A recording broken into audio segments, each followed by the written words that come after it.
What's going on YouTube? This is Rybo at the bench, and today filming another cut or carry knife review. Today looking at the Spyderco Cat G10. It's called the Cat G10 often. I don't know that they make another version of the Cat, so I think this is just the Cat, but it is in G10, so there's that. Maybe there's some other version. I've never seen one, but there you go. All right, this knife retails, or I guess it goes for around $50. I don't know what the actual Spyderco retail is on it, probably a good bit higher. I've seen it for about 50 bucks, 40, if you kind of are careful, but around $50. You have 440C steel here. This is a pretty simple liner lock that you have here, obviously G10 scales and that nice wire clip. So pretty interesting little knife. This was one that was on my radar years ago. I ended up going another direction, but I've always wanted to check one out. So here we go. All right, let's do our measurements real quick. So this is going to come in at 2.4 ounces, fairly lightweight, fairly small knife. If we were to measure the sharpened blade length, we're looking at 2.16 inches. And in the pocket, this guy's going to be pretty small. So I would say, yeah, so 3.5, 3.5,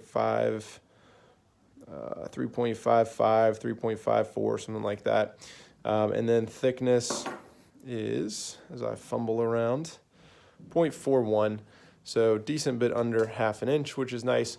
So all that to say, this guy carries fairly well in the pocket, fairly small knife. We'll do some size comparisons. Here, since I did a head-to-head with these, let's do the Cricket Pilar. Let's do the Spyderco Chaparral FRN, which I think is a good size comparison as well.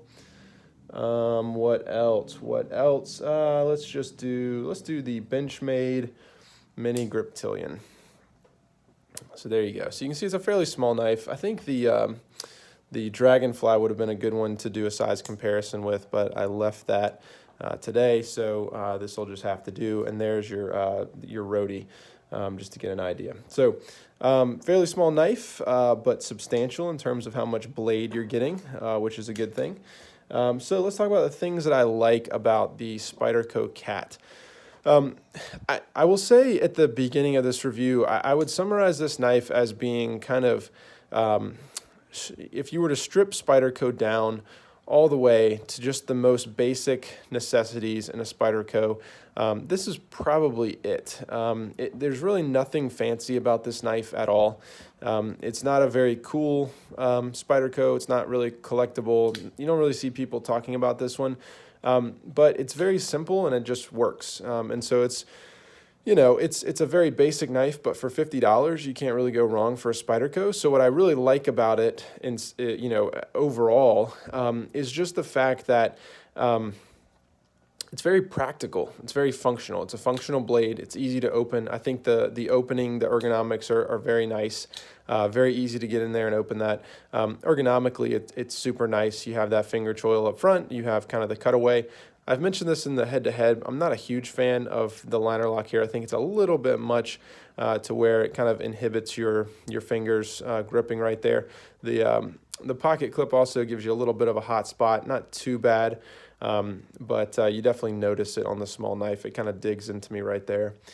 But yeah, it's just a functional knife. It's very practical, nothing flashy about it, but it works. Even the fact it's 440C, that's not something I love. But it's not the worst. They could have done worse than that. I think in a $50 knife, you probably should expect something a little bit nicer than that. That was probably the one big corner that they cut on the Cat. But I'll talk about that in just a little bit. Other things I like, obviously the wire pocket clip. I think this one is done very well.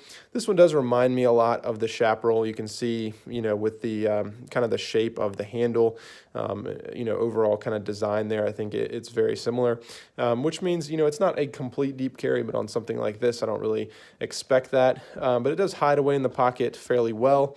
If you can imagine that right there, you're hiding a lot of that blade, kind of classic to Spyderco's in the pocket. And I really like that. Other things, I like the G10. It could be maybe a hair grippier, but overall, I really like the G10. I think that's a nice touch. Do wish they would offer it in a few more colors.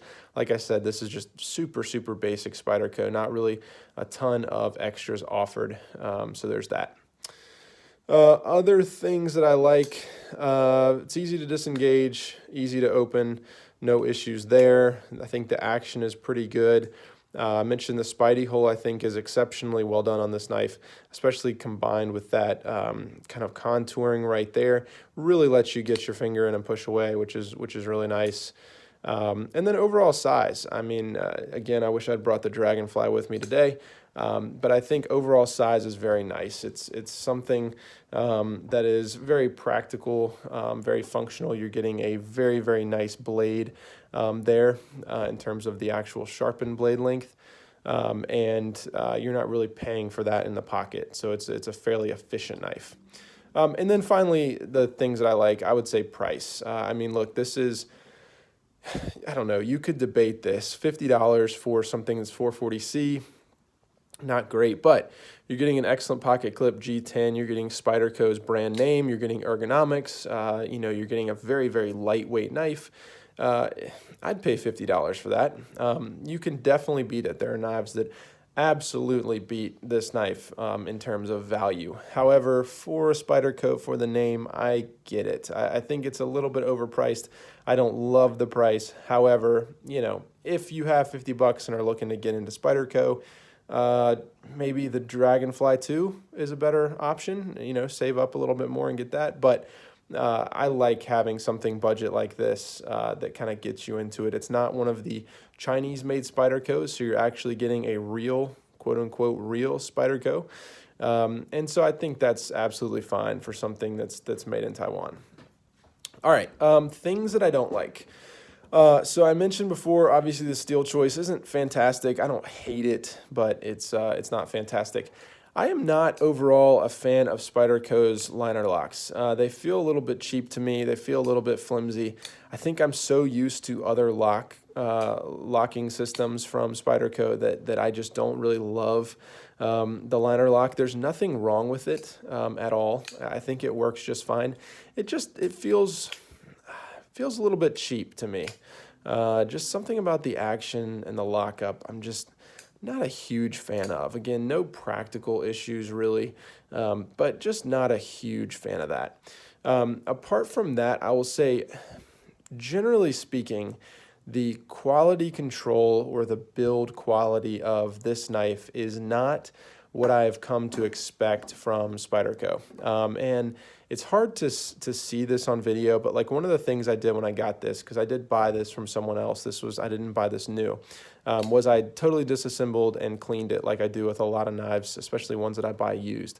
Just to clean gunk out, kind of oil it down, make sure I know what's going on with the knife.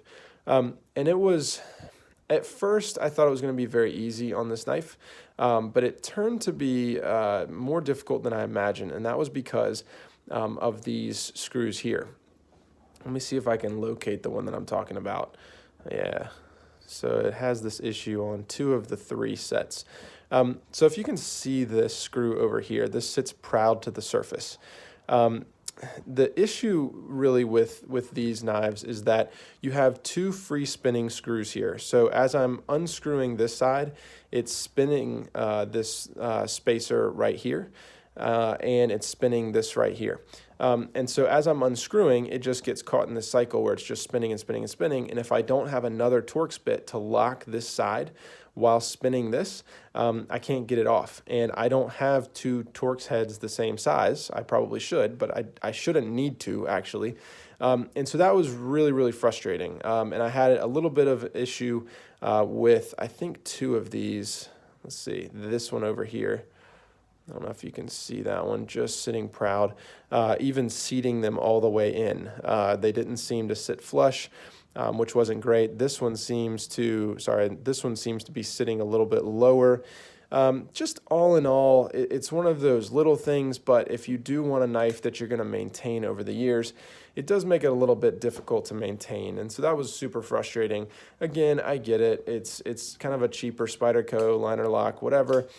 But I mean, come on, that's super frustrating. There was blue Loctite on the screws, which I don't really have a big problem with, as long as I can get them out. And unfortunately, I just had a lot of issues getting that out. So that was probably the most disappointing thing to me. I think the other kind of build quality issue I've noticed is I notice a little bit more movement with this wire clip than with other Spydercos that I've owned. It is a little bit longer clip than like on your Dragonfly, but I haven't noticed that issue quite as much. I mean, I guess that does move a decent bit. But for whatever reason, this one seems to catch a little bit more often. I don't know if it's just the feeling against that G-10 or something that it tends to kind of drag a little bit more than on the slickness of that logo maybe. But that's been something that's been a little bit frustrating. And overall, I think it contributes between the screw heads and kind of the non-keyed or locking back spacers here, back pins, the liner lock that feels a little bit cheap, and the wire clip that drags a little bit, plus the 440C steel, it feels a little bit cheap. And so in summary, I would say this is probably going to be a cut for me. I'll hang on to it for a little bit because I had always wanted to try one out. But at the end of the day, the Dragonfly 2 is just a better knife. There are better knives for $50. I think that this one is fine. But that's kind of my takeaway. This is a fine knife. There's nothing egregiously wrong with it. There's nothing that I would say is a strong cut, like don't buy this knife because of this thing. I think everything is fine. It's very functional, very practical, but it's not really a joy. It's not something that I get excited to carry. It's not something that I really want to slip in the pocket. It just kind of is, and it just kind of works, which is totally fine. And if you're looking for something like that, absolutely check it out. But for me, this is going to be a cut. I'm glad that I got to check it out. I think it's a really good example of what a budget, Taiwanese or a budget real Spyderco could be. But at the end of the day, I think that they've done better in the past, and there's a reason that this isn't really a super popular knife. Hope you have enjoyed this review, and I'll see you next time.